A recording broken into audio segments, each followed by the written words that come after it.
Bienvenue dans cette nouvelle édition du 12-15 au sommaire de l'actualité. En République démocratique du Congo, le CNSA, le Conseil national de suivi de l'accord de la Saint-Sylvestre, a publié son rapport sur le dédoublement des partis politiques. Il recommande notamment au ministère de l'Intérieur de reconnaître le MSR dirigé par François Rubota au détriment de celui dirigé par l'ancien conseiller du président Joseph Kabila en matière de sécurité, Pierre Lumbi, aujourd'hui bras droit de Moïse Katumbi. Au Rwanda, des membres du secteur privé, de la société civile et les décideurs politiques des pays africains se sont rencontrés mardi 20 mars en marge du sommet sur le libre-échange. L'objectif, élaborer une stratégie d'implémentation de l'accord de la zone de libre-échange continentale, un accord qui a été signé ce 21 mars par 44 pays africains.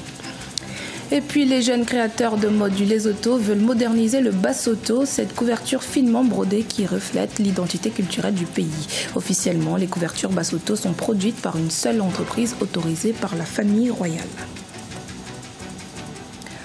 En République démocratique du Congo, le Conseil national de suivi de l'accord de la Saint-Sylvestre a publié ce mercredi 21 mars son rapport sur le dédoublement des partis politiques. Tous les partis dédoublés appartenant au G7 ont tous été attribués à leurs initiateurs membres de l'opposition, à l'exception du parti Mouvement pour la solidarité et la reconstruction de Pierre Lumbi, président du G7. Ce dernier est appelé à créer un autre parti politique car selon le Conseil, il n'a fourni aucun document faisant preuve qu'il en est le fondateur. Le gros de ce rapport reste encore le cas de l'UDPS qui sera statué dans 48 heures. Écoutons à ce propos Valentin Vangui, porte-parole du Conseil national de suivi de l'accord. Après débat et délibération, le CNSA a retenu ce qui suit. 1. Pour le Parti démocrate chrétien, PDC, les deux ailes de ces partis s'accordent pour mettre fin au dédoublement. Les groupes de M. Ndundo gardant la dénomination PDC et les groupes de M. Lyota s'engagent à créer un autre parti. Si bas de cet accord, le CNSA recommande au ministère de l'Intérieur et Sécurité de réserver la dénomination PDC au groupe de M.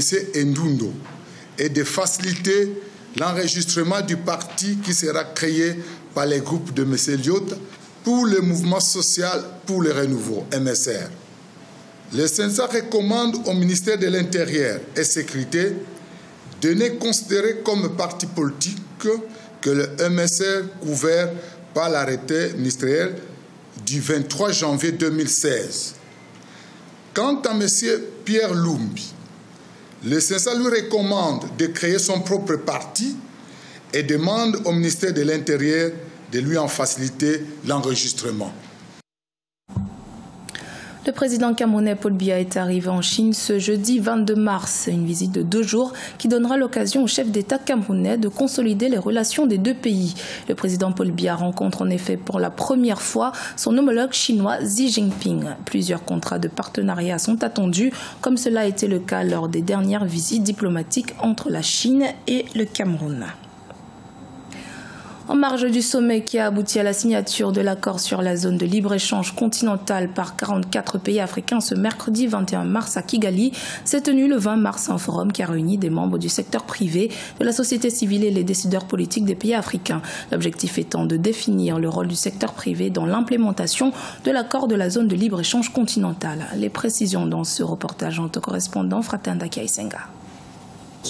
Comment assurer la mise en œuvre effective de l'accord sur la zone de libre-échange continentale? Voilà sur quoi ont débattu les agents du secteur privé du continent, les membres de la société civile, les chercheurs et décideurs politiques ce 20 mars 2018 à Kigali au Rwanda. Ce forum économique avait comme objectif principal d'élaborer une stratégie pour la mise en œuvre de l'accord sur la zone de libre-échange continentale afin de promouvoir le commerce intra-africain.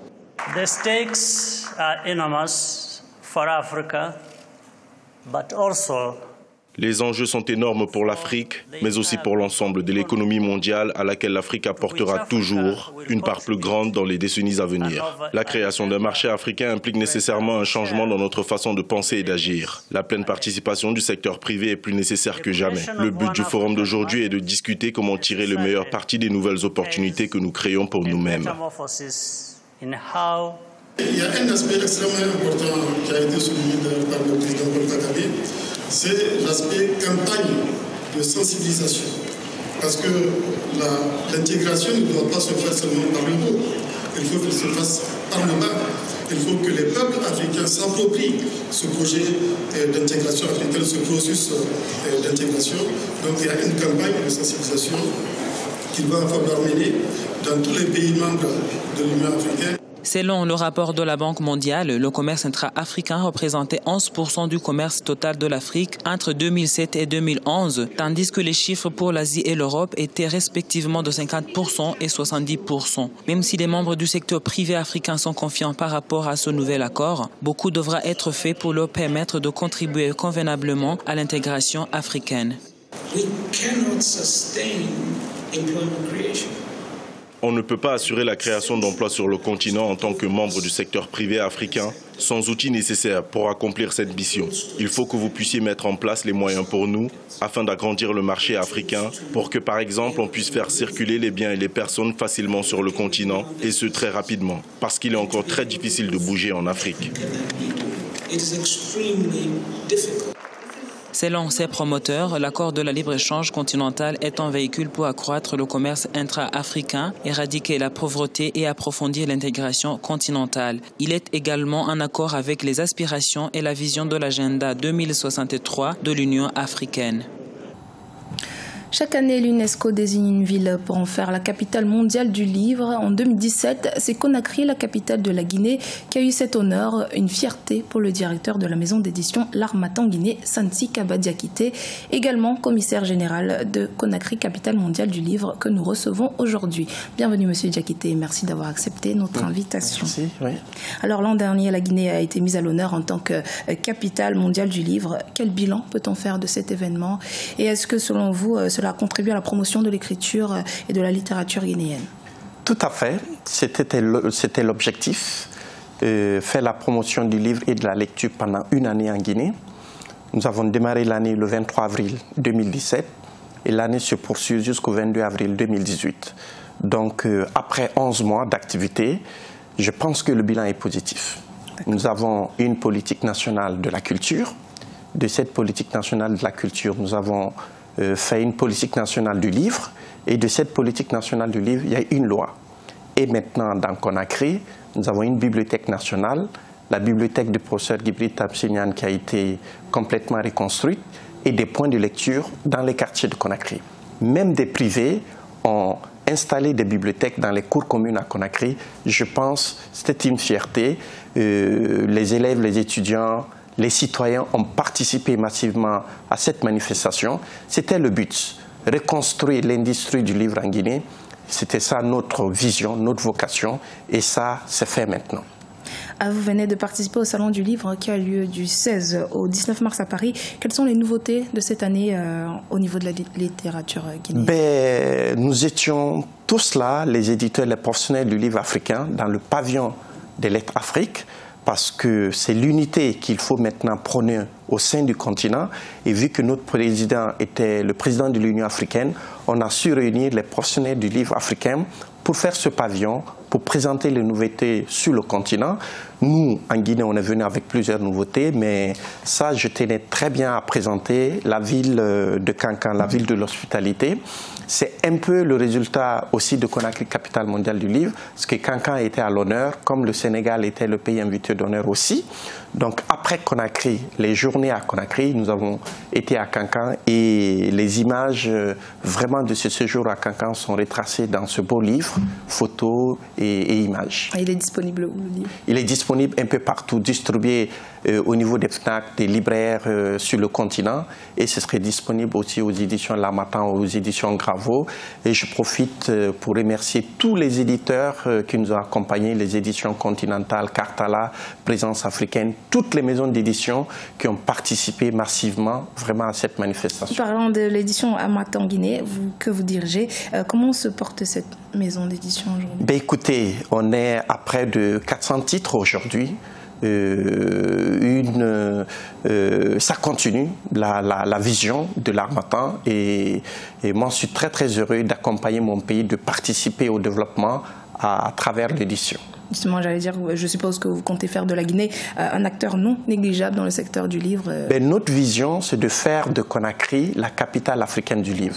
On a fait la capitale mondiale et maintenant, le défi, la flamme qui a été allumée ne doit pas s'éteindre. À partir du 23 avril, où nous aurons notre salon, les 72 heures de Conakry, nous allons allumer encore le feu sur Conakry, capitale africaine du livre. Merci d'avoir répondu à nos questions, Monsieur Diakité. Je rappelle que vous êtes le directeur de la maison d'édition L'Harmattan Guinée et le commissaire général de Conakry, capitale mondiale du livre. Merci. Symbole culturel et accessoire de mode, la couverture Basoto n'a pas perdu son essence et reste populaire au Lesotho. Cependant, les jeunes créateurs sentent aujourd'hui qu'ils peuvent créer quelque chose de nouveau dans l'histoire de leur pays en modernisant cette étoffe. Deo Gracias Podo. Comme la plupart des bergers du Lesotho, Tumizani Tikozo arbore fièrement son basoto, cette couverture finement brodée qui reflète son identité culturelle. Ces tissus ont été introduits au Lesotho vers les années 1800 et sont devenus aujourd'hui le symbole et la marque nationale du pays. Officiellement, les couvertures basoto sont produites par une seule entreprise autorisée par la famille royale, mais de plus en plus de jeunes créateurs, acteurs de la mode, les reproduisent. Tikozo en fait partie. Il veut faire connaître davantage sa culture. Il fabrique lui-même ses couvertures. Je dois concevoir ces couvertures qui racontent différentes histoires sur les peuples basoto. La plupart de nos enfants ne savent pas ce que signifient ces couvertures, alors nous devons aller dans les communautés et leur enseigner notre culture et expliquer le sens de ces couvertures. Tabo Maketa est une jeune créatrice du Lesotho. Pour elle, les designers ne mettent pas souvent en valeur les vêtements traditionnels de son pays. Les couvertures basoto, souvent portées sur les vêtements, sont un look distinctif des vêtements culturels soto et donc Tabo tente de leur apporter une touche de modernité. Elle fournit ses créations à 2 magasins, un à Johannesburg et un autre à Cape Town. Elle espère laisser un héritage et créer une dynamique de promotion de sa culture dans le reste du monde. C'est une fierté pour moi de pouvoir utiliser et mettre en valeur ma culture. Cela me donne l'envie de continuer, d'apprendre davantage sur cette culture. Il y a tellement d'histoires à raconter. J'espère être en mesure de partager ces histoires à travers mes vêtements et mes créations. Récemment, les couvertures basoto ont été mises en valeur au cinéma dans le film Black Panther qui raconte l'histoire du Wakanda, une nation africaine riche et protégée par son roi, le premier super-héros noir africain. Dans ce film, les couvertures agissent comme une armure pour une communauté de guerriers déguisés en fermiers et éleveurs qui gardent les frontières de leur pays. C'était le journal de la rédaction. Merci de votre fidélité. Dans un instant, une nouvelle édition de l'actualité sur Africa 24.